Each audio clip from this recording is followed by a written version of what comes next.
All right, moving on to the next subject. I want to talk about what's taking place right now in Washington, D.C. with Zelenskyy. I only hope that the guy has, he's decent enough to wear a actual suit when he appears before President Donald Trump, because he didn't actually wear a suit when he met earlier with President Trump's representative, Keith Kellogg, in Washington, D.C. So just to mention that, really briefly, here we got Zelenskyy meeting with Keith Kellogg from the Trump administration. And How are you, sir? what is Zelenskyy wearing? He's wearing a T-shirt. Okay. He's wearing a T-shirt. The same guy who years ago was on stage gyrating his balls and, dancing in these music videos, just like these male cheerleaders of the NFL have been doing. Absolutely vile stuff. And it's like, it's just nothing but disrespect is what it is. It's complete, total disrespect for the President of the United States, for the American people, for President Trump, who has done more to bring about an end to this horrible war between Russia and Ukraine than anyone else on planet Earth. The least Zelenskyy can do is show him enough respect and show enough respect for the White House and the Oval Office, the sanctity of the Oval Office, to be a professional and come in wearing a suit. But at least thus far, the indication is, a T-shirt will do. Just horrendous. So I can't tell you how much I can't stand Zelenskyy. Like, Zelenskyy is just the worst. But getting to President Donald Trump Jr., his son, stated, "My father is determined to bring peace." This was a few days ago that President Trump posted this on Truth Social. A great and very successful day in Alaska. The meeting with President Vladimir Putin of Russia went very well, as did a late-night phone call with President Zelenskyy of Ukraine and various European leaders, including the highly respected Secretary General of NATO. It was determined by all that the best way to end the horrific war between Russia and Ukraine is to go directly to a peace agreement, which would end the war, and not a mere ceasefire agreement, which oftentimes do not hold up. President Zelenskyy will be coming to D.C., the Oval Office, on Monday afternoon. And once again, he better wear a suit. If all works out, we will then schedule a meeting with President Putin. Potentially, millions of people's lives will be saved. Thank you for your attention to this matter. This is what President Trump cares about. He cares about people's lives being saved. That just in this last week, he had over 7,000 Russian and Ukrainian soldiers die on that front line between Russia and Ukraine. President Trump wants to save people's lives, as many lives as possible. He is determined to bring peace. I mean, even TDS sufferer Bill Maher, comedian Bill Maher, who for many years has suffered from terminal degrees of TDS, Trump derangement syndrome. We're talking about stage 4 TDS that Bill Maher has suffered with for so many years. He recently met with President Trump in person at the White House. He, Kid Rock, and President Trump sat down for dinner, and then President Trump gave him a tour of the White House, gave him the grand tour. And since that meeting with President Trump, Bill Maher has begun to soften up towards Trump. And then as Trump's policies and foreign policy has been succeeding, like with the tariffs, have been succeeding even when all of these people have been thinking it's going to fail, including Bill Maher. It's like, yeah, Bill Maher, you're a comedian. Dude, like, politics is just not your thing, okay? Foreign policy is just not your thing. But Bill Maher has been recognizing that he has been wrong about President Trump for all of these years. And it was just a couple of days ago that Bill Maher himself came out and made the statement that he knows from personal experience with President Trump, direct experience with President Trump, that he knows that Trump hates when soldiers, specifically soldiers, but also civilians, innocent civilians, die in war. He hates it. Coming from Bill Maher. TDS sufferer Bill Maher has made that kind of a statement that President Trump, he really, really hates war. He hates it. And he wants there to be peace. Extraordinary. So even from the son of Donald Trump, yeah, a skeptic could be saying, oh, well, he's just saying that because, Donald Trump is his father. My father is determined to bring peace. That statement has also basically been made by TDS sufferer Bill Maher, Democrat Bill Maher. So we got two witnesses there, all confirming the exact same thing. And Trump's actions, most importantly, his actions prove that. He wants peace. And so we had the historic summit that took place in Anchorage, Alaska, which was just incredible. They meet President Trump and President Putin of Russia.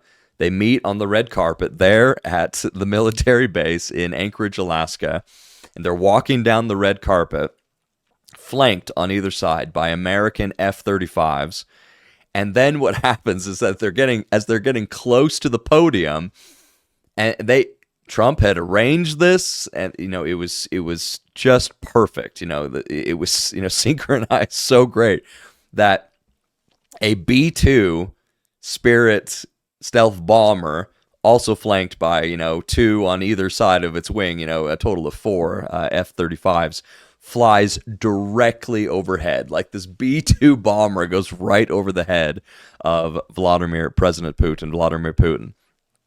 Oh, you mean those same B-2 bombers that President Trump did not hesitate to use against Iran to obliterate their nuclear capabilities and all their uranium enrichment plants.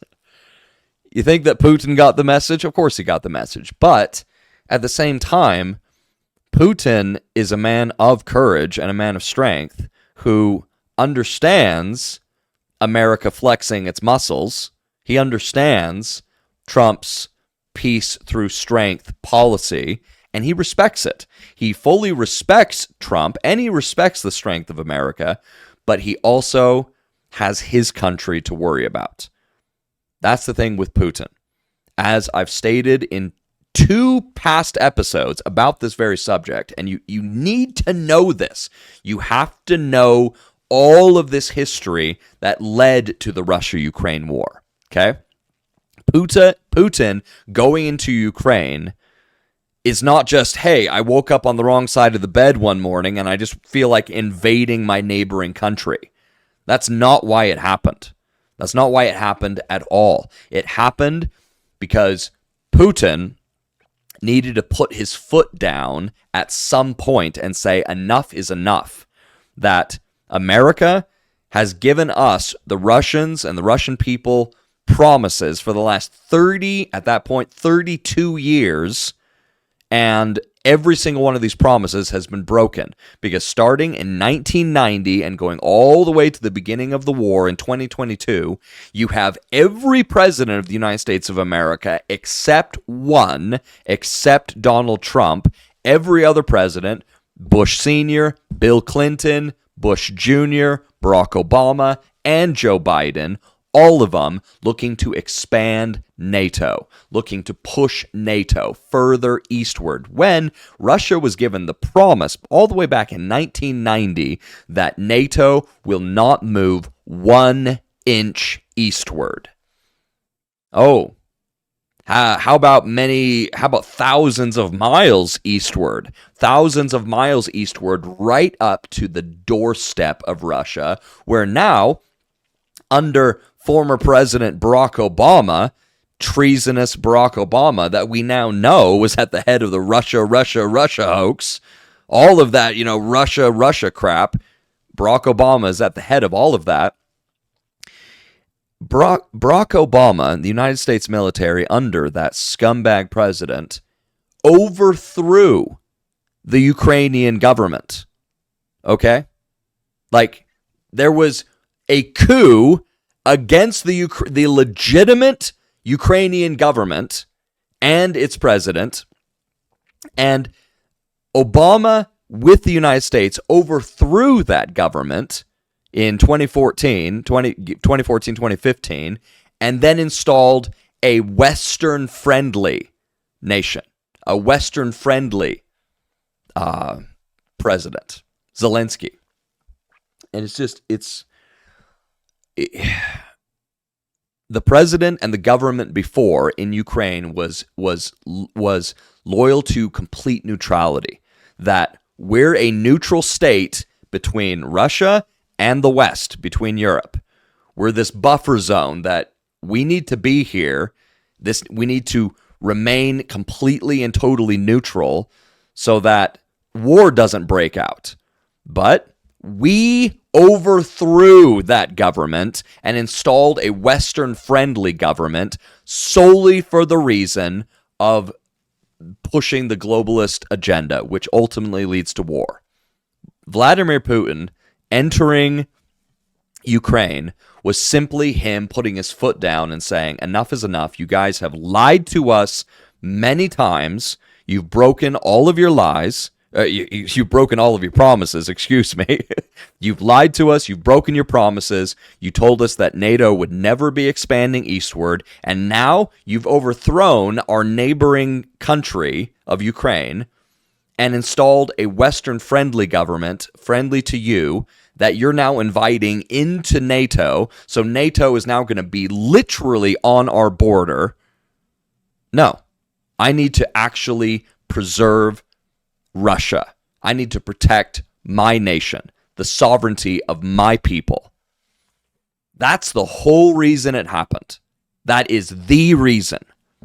And anyone who doesn't know that, you've bought into the lies of mainstream media, celebrating Ukraine and celebrating, Zelenskyy. When between these two, between Putin and Zelenskyy, Putin is actually the moral one. Now, does that mean he's perfect? Far from it. Of course, he's a human being. But I can still respect the man and respect his desires to protect Russia, to protect his people and the sovereignty of his nation. I can fully respect that. And I can also respect how he, over the last 10, 15 years, Russia has been pushing to pass laws of morality to make sure that LGBT and transgenderism and all these woke perversions do not get a foothold in their nation. Whereas, before, the Ukrainian, government before, no, they were neutral. They weren't, going with any of this Western stuff, all these Western perversions. The leftist perversions. It's not, it's not a part of Western culture, because Western culture is founded on the Word of God. It's all this leftist perversion in order to bring us down into immorality to ultimately destroy us. That's the reason. But following President Trump's and Putin's 3-hour-long meeting, they had this press conference pursuing peace, and honestly, Putin's remarks were wonderful. They were truly wonderful. Let's give this a watch. The President of the United States of America and the President of the Russian Federation.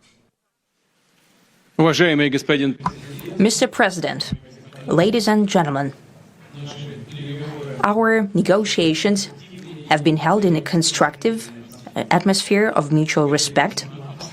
We have very thorough negotiations that were quite useful. I would like to thank once again my American counterpart for the proposal to travel out here to Alaska. It only makes sense that we've met here, because our countries, though separated by the oceans, are close neighbors.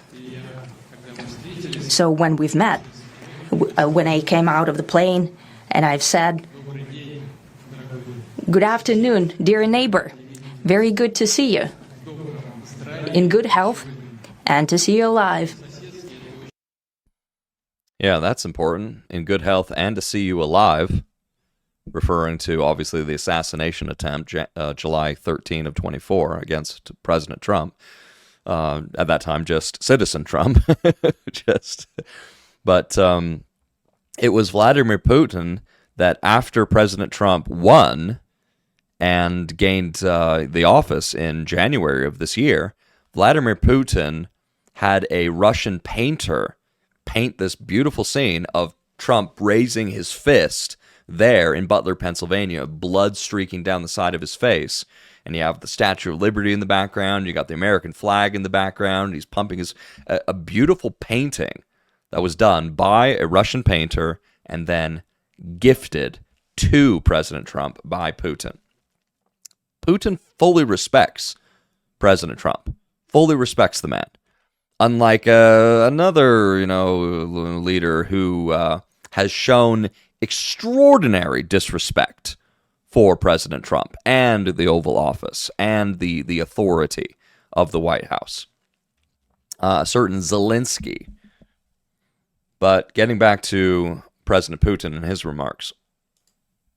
I think that is very neighborly. And I think that's some kind words that we can say to each other. We're separated by the Strait of Bering, though there are 2 islands only between the Russian island and the U.S. island. They're only 4 kilometers apart. We're close neighbors, and it's a fact. It's also important that Alaska has to do with our common heritage, common history between Russia and the U.S., and many positive events have to do with that territory. Still, there is tremendous cultural heritage back from the Russian America. For example, Orthodox churches and a lot of, more than 700 geographical names of Russian origin. During the Second World War, it was here in Alaska that was the origin of the legendary air bridge for the supply of military aircraft and other equipment under the Lend-Lease program. It was a dangerous and treacherous route over the vast emptiness of ice. However, the pilots of both countries did everything to bring closer the victory. They risked their lives and they gave it all for the common victory. I was just in the city of Magadan in Russia, and there is a memorial there dedicated to the Russian and the U.S. pilots. And there are 2 flags, the U.S. flag and the Russian flag. And I know that here as well, there is such a memorial. And what's really beautiful is, following Vladimir Putin meeting with President Donald Trump in Alaska, he went to that very memorial. That when it came to Putin, after he met with President Trump, Vladimir Putin laid flowers at the graves of Soviet pilots in Alaska while making the Orthodox sign of the cross. Here's the reality. You've been lied to about this man. He's not the enemy. You want to know who the enemy is? Zelenskyy and the satanic deep state that controls him are. That's the enemy, okay? Because Zelenskyy is a puppet of the deep state. Zelenskyy is a puppet of the globalists. We literally once... Yanukovych was his name. The president of Ukraine that was dedicated to neutrality until Barack Obama led USA, overthrew him, and installed a, quote, Western-friendly president and government in Ukraine. Yeah, Yanukovych. We overthrew him. Why? Globalist agenda. I mean, it's the satanic neocon deep state. They control Zelenskyy 100%. That this war has been engineered by these guys. They have been pushing against Russia and breaking all of their promises for the last 30 plus years that has ultimately led to this. But when it comes to Putin, he genuinely just cares about Russia. He just cares about Russia and his people. And NATO being right on his doorstep is totally unacceptable. But here he was, President Putin, at the sites of these Soviet Union soldiers that gave their lives fighting with the Allied forces in World War II. And here they are, memorials for them right here in USA, in Anchorage, Alaska. He put flowers down on the graves of all of these soldiers because this is a man that does care about his people, just as President Trump cares about his people, okay? So, really beautiful gesture there. Very, very beautiful. There is a military burial place several kilometers away from here. The Soviet pilots that buried there who died during that dangerous mission. We're thankful to the citizens and the government of the U.S. for carefully taking care of their memory. I think that's very worthy and noble. We thank the U.S. government for taking care of their memory. And so, with an opportunity like that, he took that opportunity. I'm going to visit the memorials of these fallen soldiers of my nation. Remember other historical examples when our countries defeated common enemies together in the spirit of battle camaraderie and allyship that supported each other and facilitated each other. I'm sure that this heritage will help us rebuild and foster mutually beneficial and equal ties at this new stage, even during the hardest conditions. It is known that there have been no summits between Russia and the U.S. for 4 years, and that's a long time. This time was very hard for bilateral relations, and let's be frank, they've fallen to the lowest point since the Cold War. I think that's not benefiting our countries and the world as a whole. It is apparent that sooner or later we had to amend the situation to move on from the confrontation to dialogue. And in this case, a personal meeting between the heads of state has been long overdue. Naturally, under the condition of serious and painstaking work, and this work has been done in general. Me and President Trump have very good direct contact. We've spoken multiple times. We spoke frankly on the phone. And Special Envoy of the President, Mr. Witkoff, traveled out to Russia several times. Our advisors and heads of foreign ministries kept in touch all the time. And you know fully well that one of the central issues was the situation around Ukraine. We see the strive of the administration and President Trump personally to help facilitate the resolution of the Ukrainian conflict. And his strive to get to the crux of the matter, to understand this history, is precious. As I've said, the situation in Ukraine has to do with fundamental threats to our security. Moreover, we've always... What is it that Putin says? What the conflict has always been about? Our security. Threats to our security. What it's always been about. And again, if you are unfamiliar with the history of all of the neocon presidents, which have been every one of them for the last 35 years, except President Trump. It's the only one. President Trump is America first. Every other president for the last 35 years, since Bush Sr., has been globalization. Pushing for globalization. That's what every president has done, and has broken all of the promises that they've made to Russia.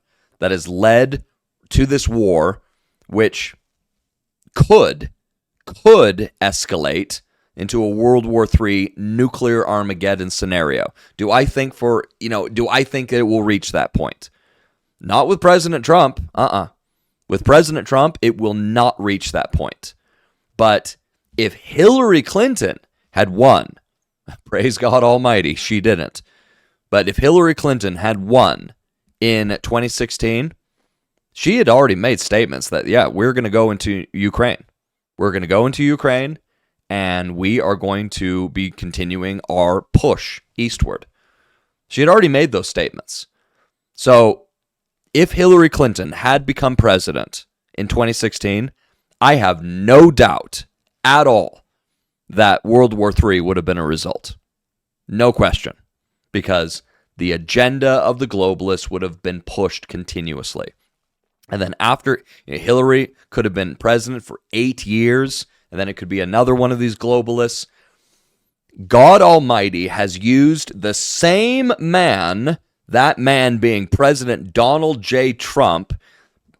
God Almighty has used the same man twice to prevent that outcome in winning against two of these demonic leftist women, Hillary Clinton and then Kamala Harris.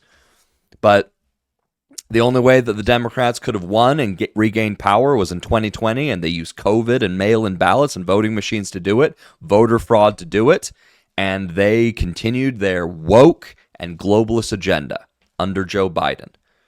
And then opening up our southern border just to allow 20 million plus illegals into our nation, to destroy our nation.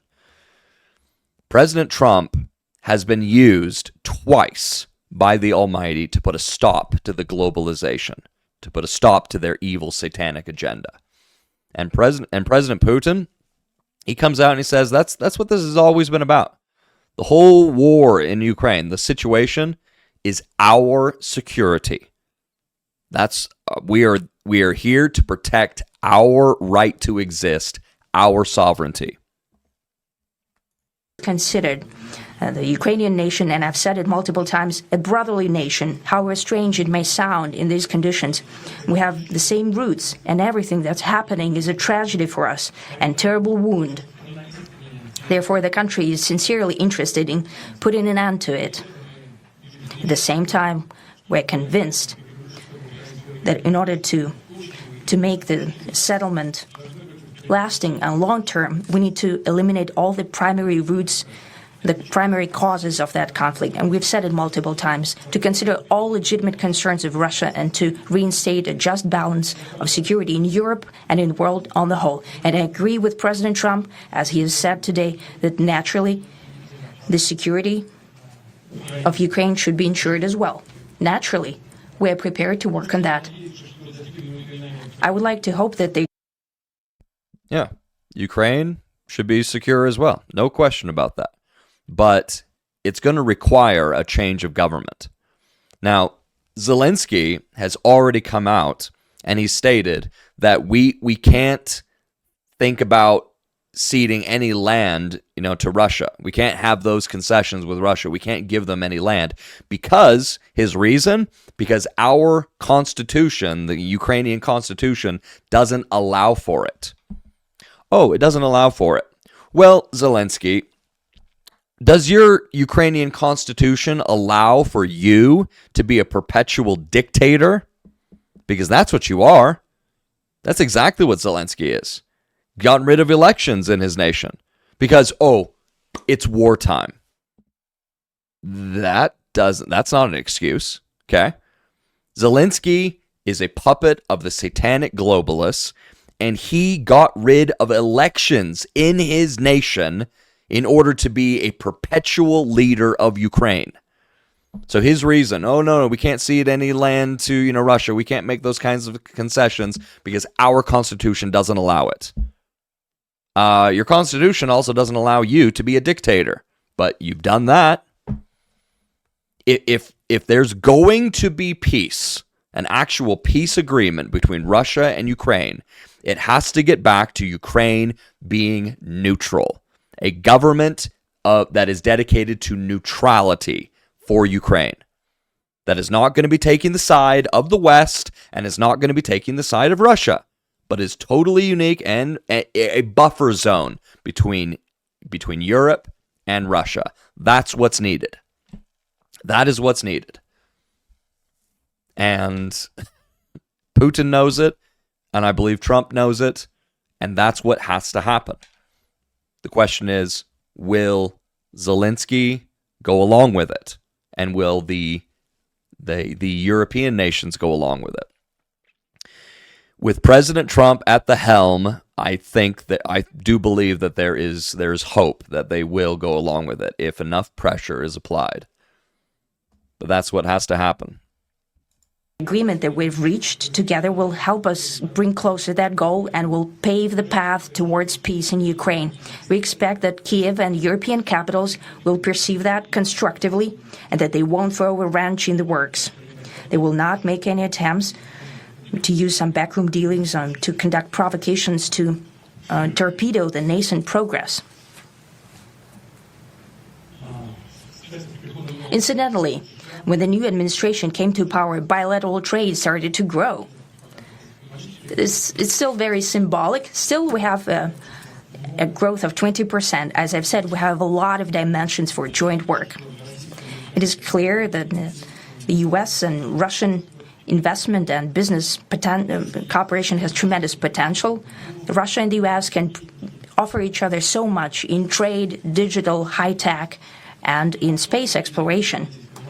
We see that Arctic cooperation is also very possible, and our international context, for example, between the Far East of Russia and the West Coast of the U.S. Overall, it's very important for our countries to turn the page, to go back to cooperation. It is symbolic that not far away from here, at the border between Russia and the U.S., there was a so-called international date line. I think you can step over, literally, from yesterday into tomorrow. And I hope that we'll succeed in that. In political sphere, I would like to thank President Trump for our joint work, for the well-wishing and trustworthy tone of our conversation. It's important that both sides are result-oriented, and we see that the President of the U.S. has a very clear idea of what he would like to achieve. He sincerely cares about prosperity of his nation. Still, he understands that Russia has its own national interests. I expect that today's agreements will be the starting point, not only for the solution of the Ukrainian issue, but also will help us bring back businesslike and pragmatic relations between Russia and the U.S. And in the end, I would like to add one more thing. I'd like to remind you that in 2022, during the last contact with the previous administration, I tried to convince my previous American colleague that the situation should not be brought to the point of no return when it would come to hostilities. And I said it quite directly back then that it's a big mistake. Today, when President Trump saying that if he was the president back then, there will be no war. And I'm quite sure that it would indeed be so. I can confirm that. I think that overall, me and President Trump have built. I mean, that right there is extraordinary. That President Trump has multiple times over these last 3-4 years stated that if I were president, as I rightly should have been in 2020, there never would have been a Russia-Ukraine war. And here we have President of Russia, Vladimir Putin, confirming that. Yeah. Because had he been working with Trump, who respects Russia and respects Russia's desire for their people and their security and their sovereignty, then the whole we're going to bring Ukraine into NATO and we're going to expand NATO ever eastward right to the border of Russia, never would have happened. Never would have happened. But here was Putin back in 2021 and 22, and he's working with this globalist puppet, Joe Biden, who was his mental state deteriorated to such a point that they were using the auto pen for this guy. And I don't care what anyone says. Joe Biden was not president of the United States. I think that the power behind the throne was Barack Obama. Barack Obama was the power behind the throne for the last 4 years, 2020 to 24. Joe Biden couldn't run an ice cream stand, let alone the United States of America. And here's Putin, who's dealing with Biden and the powers behind Biden, the deep state. And Putin is warning him, don't go any further. Don't do this. Don't push this. Don't be bringing Ukraine into NATO. Because it will get to the point beyond no return where we will have to get to hostilities. We don't care. We're going to do it anyway. Okay. Well, then we're going to start this war. Then we're going to, quote, start this war, even though I don't consider for a moment that Russia is the one that started the war. The deep state neocon presidents of the United States of America are the ones that started the war. But here we have Putin absolutely confirming what Trump has said, that if Trump, were president, then war never would have happened. Let's get back to that. Today, when President Trump saying that if he was the president back then, there will be no war. And I'm quite sure that it would indeed be so. I can confirm that. I think that overall, me and President Trump have built a very good, businesslike, and trustworthy contact. And I have every reason to believe that moving down this path, we can come, and the sooner the better, to the end of the conflict in Ukraine. Thank you. Thank you. Absolutely amazing. And then President Trump had his comments. They were much shorter, but his comments were that there's not a deal until there's a deal. But the deal that they are now pushing for is not a ceasefire. They're not pushing for a ceasefire agreement, which oftentimes do not hold up. President Trump, with Russia, they're now pushing for a full peace agreement. Peace agreement. Let's end this thing permanently. Let's actually have peace in the region. So hallelujah for that. But it really comes down to what takes place today. What takes place today, where President Zelenskyy will be coming to D.C., the Oval Office, on Monday afternoon, and if all works out, we will then schedule a meeting with President Putin. It comes down to Zelenskyy and the Europeans and the unfortunately, the deep state powers, behind him. However, President Trump, being the man that God has saved and the man that God has put in this position of power for such a time as this, I have every hope that President Trump will be successful. But let's give this a quick watch. This was from Fox News just a few hours ago. And in just a few hours, Ukrainian President Vladimir Zelenskyy and other European leaders will be meeting with President Trump just days after his summit with Russian President Vladimir Putin in Alaska. Doug Lazader joins us live from Washington with the latest. Doug. Todd and Carly, good morning. This is going to be a pretty crowded scene at the White House for this meeting today. Ukrainian President Volodymyr Zelenskyy is under enormous pressure, and he is not coming alone. He'll be joined by 7 other European leaders, hoping to make a unified stance in trying to hammer out a peace deal. But these people are just the worst. I mean, they are the worst. I mean, Macron, Starmer, Mertz.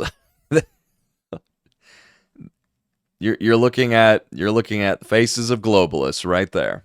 These are all globalist types. On the best terms possible for Ukraine. President Trump, meantime, already making it clear that Zelenskyy must be willing to make concessions. He posted this on Truth Social last night. President Zelenskyy of Ukraine can end the war with Russia almost immediately if he wants to, or he can continue to fight. Remember how it started. No getting back Obama-given Crimea 12 years ago without a shot being fired, and no going into NATO by Ukraine. Some things never changed. What does President Trump emphasize? This is what President Trump emphasizes. Big, bold, all capital letters. No going into NATO by Ukraine. You can't do it, Ukraine. You can never be a part of NATO. In fact, these dozen other countries of Eastern Europe, they were never supposed to be in NATO. None of them were meant to be in NATO because that was the agreement that we made way back in early 1990. So 35 years ago, nope, we are not going to bring any of Eastern Europe into NATO. Oh, scratch that. We're going to bring all of Eastern Europe into NATO. Oh, and Ukraine, right there on the border of Russia. We want you in too. No. President Zelenskyy of Ukraine can end this war with Russia almost immediately if he wants to. It comes down to that. It really comes down to that. Or he can continue to fight. Remember how it started. No getting back Obama-given Crimea. Obama given Crimea 12 years ago without a shot being fired. Yeah, Obama, who overthrew Yanukovych. and no going into NATO by Ukraine. Some things never change. It's really straightforward. Russia wants this to end. They want it to end. They want peace. But they have to have their nation's security. That is the paramount importance to them, as it should be. Zelenskyy, this Putin, this puppet, this puppet of the deep state, it comes down to that decision. But Ukraine, you can never go into NATO. And you're gonna need to give up Crimea. Okay? You're gonna need to give up Crimea. You have to make concessions. Now, today's sit-down is a follow-up to last week's big meeting between President Trump and Russian President Vladimir Putin in Alaska. Trump didn't get a ceasefire deal, but he says he's pushing for a larger peace deal while also pushing Russia to accept security guarantees for Ukraine. We moved the Russians significantly past where we thought they were going to end up. Now, I had 6 separate sessions with President Putin before this, and I thought that we had some measure of success, but this was epic, what we achieved. I think that we are a whole lot closer to eliminating death on the battlefield in Ukraine and Russia. Now, still, Zelenskyy is already pushing back against ceding land to Russia, saying Ukraine's constitution makes it impossible. Todd and Carl. There it is, once again. Ukraine's constitution makes it impossible. We can't cede any land to Russia. Zelenskyy, you obviously don't give a crap about, your constitution because you threw out elections entirely to put yourself in as a perpetual dictator. Let's conclude with this. We have Marco Rubio, who, Secretary of State Marco Rubio, just slams, CBS, mainstream CBS over this narrative that they've been pushing. The narrative being from Margaret Brennan. This is such a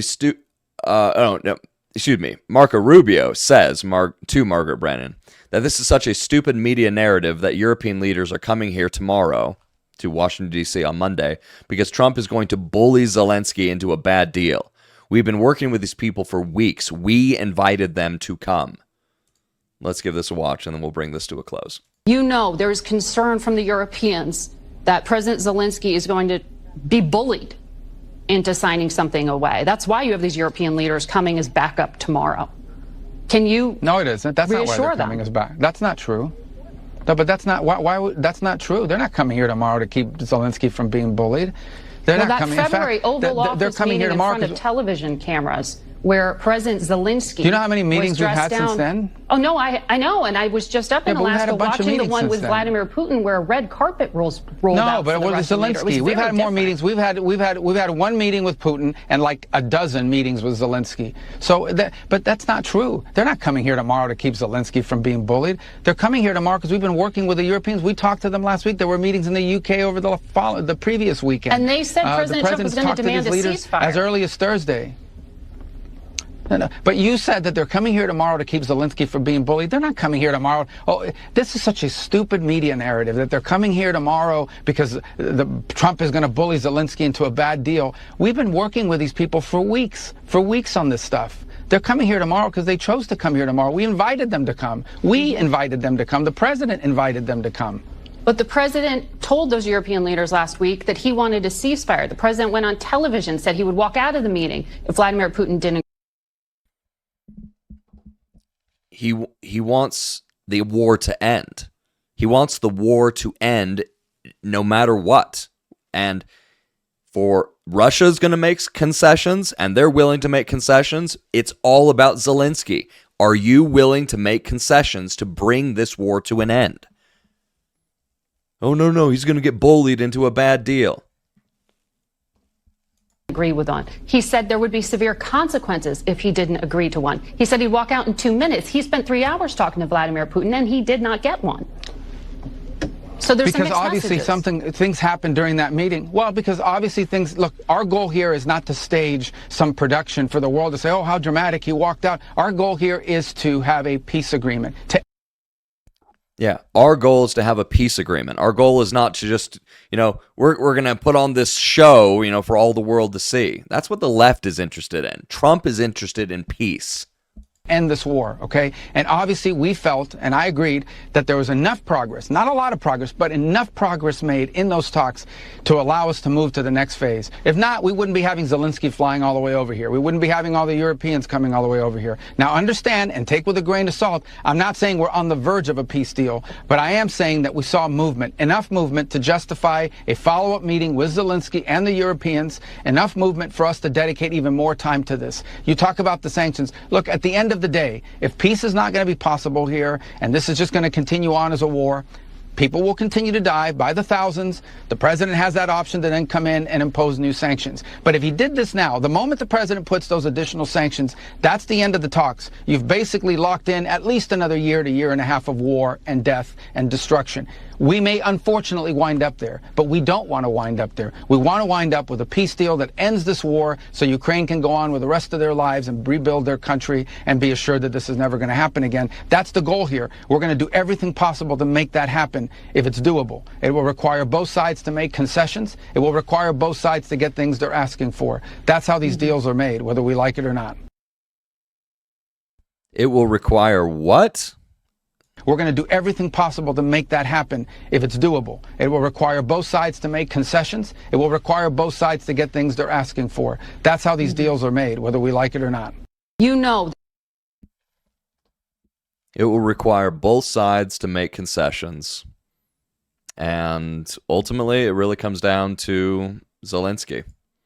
Zelenskyy is the one that he can continue.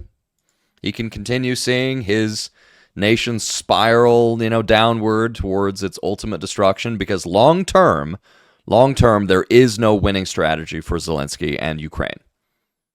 In the long term, Russia will win because Russia has the manpower. Okay? Russia has the fighting force. And in time, Russia will ultimately win. But at what cost? At what cost? Another million Russians, another, million Ukrainians. I mean, what will ultimately be the cost? Zelenskyy, as President Trump has stated once again, Zelenskyy of Ukraine can end the war with Russia almost immediately if he wants to. Or he can continue to fight. And that's what the European leaders want him to do. The European leaders, and I mean, this was the former Prime Minister of UK before Starmer. This was Joe Biden. It's all the globalists. They're basically saying to Ukraine, we got your back. We don't got your front. That's going to all be you. You're going to be the ones being destroyed and you're going to be the ones dying. But hey, we got your back. So be brave, Ukraine. You just fight on to the bitterest of ends. Yeah, and it will be the bitterest of ends. Ukraine had an opportunity to actually end this war with Russia back in 22. But nope, the European leaders came in. Keep fighting, Ukraine. Keep doing it. So if Zelenskyy wants to keep fighting, well, then he can keep fighting. Or he can bring this to an end. But what it's going to require is concessions on both sides. And you're not getting back Obama-given Crimea 12 years ago without a shot being fired. And you're not getting into NATO. Okay? Not going to happen. And if you're not willing to bend to those demands, then okay, keep fighting until you are ultimately wiped out. And I hope that that's not going to be the case. Because, as our Lord Jesus says, blessed are the peacemakers. Blessed are the peacemakers.